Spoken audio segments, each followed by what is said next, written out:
5 দফা দাবির দৃশ্যমান কোনো অগ্রগতি না হলে হল না ছাড়ার ঘোষণা দিয়েছেন ঢাকা মেডিকেল কলেজের আন্দোলনরত শিক্ষার্থীরা। সেখানে রয়েছেন সহকর্মী হাসান মাহমুদ, সরাসরি যুক্ত হচ্ছেন তিনি। হাসান, শিক্ষার্থীদের আন্দোলনের ব্যাপারে কি তথ্য রয়েছে আপনার কাছে, জানান।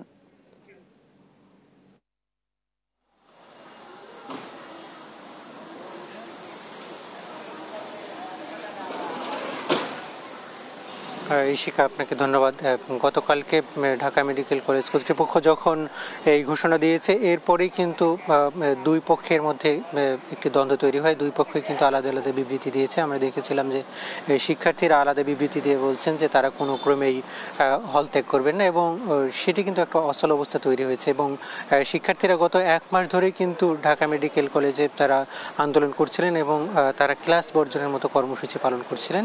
এবং এর প্রেক্ষিতে K82 ব্যাচ, যেটি ঢাকা মেডিকেল কলেজে নতুন করে যে ব্যাচটি এসেছে, তাদের মধ্যে কিন্তু ওরিয়েন্টেশন যে প্রোগ্রামটি হয় সেটি কিন্তু তারা বর্জন করে। ফলে এই যে তাদের হল নেই এবং শিক্ষার্থীদের যে দুটি হলেই অনেকটা অকার্যকর এবং সেগুলো অনেকটা থাকার অনুপযোগী, এইসব নানা কারণে কিন্তু দীর্ঘদিন ধরে শিক্ষার্থীদের মধ্যে একটা ক্ষোভ বিরাজ করছিল। ফলে তারা আন্দোলনে যায় এবং পরবর্তীতে সেই আন্দোলন কিন্তু শিক্ষক যারা রয়েছেন এবং কলেজ কর্তৃপক্ষ তারা কিন্তু সেটিকে আমলে নিয়েছে এবং সেটি বাস্তবায়ন করবার জন্য তারা সময় চেয়েছেন, কিন্তু শিক্ষার্থীরা আসলে সেই সময় দিতে রাজি না। ফলে তারা কিন্তু অনেকটা অচল অবস্থা তৈরি হয় এবং যে নতুন ব্যাচটি এসেছে তারা কিন্তু সেখানে ওরিয়েন্টেশন প্রোগ্রামে অংশ নেয়নি এবং এই কারণে কিন্তু একাডেমিক যেসব কার্যক্রম সেটি কিন্তু অচল অবস্থা তৈরি হয়। এর প্রেক্ষিতে কিন্তু ঢাকা মেডিকেল কলেজ সিদ্ধান্ত নেয় যে আগামী যতক্ষণ পর্যন্ত সেটি বাস্তবায়ন না হচ্ছে ততক্ষণ পর্যন্ত তারা অনির্দিষ্টকালের জন্য কলেজ ক্যাম্পাস বন্ধ ঘোষণা করে। একই সাথে শিক্ষার্থীদের আজকে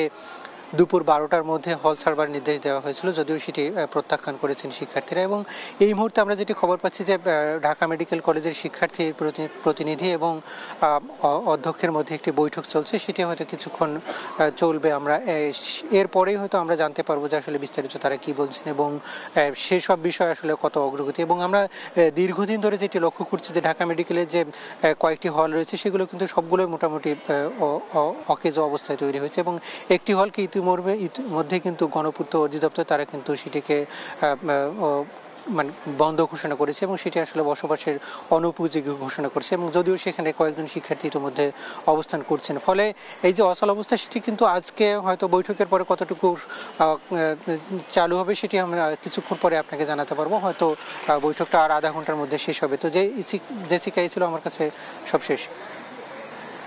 হাসান, অনেক ধন্যবাদ আপনাকে। 5 দফা দাবির কারণে হল না ছাড়ার সিদ্ধান্ত নিয়েছেন ঢাকা মেডিকেলের শিক্ষার্থীরা।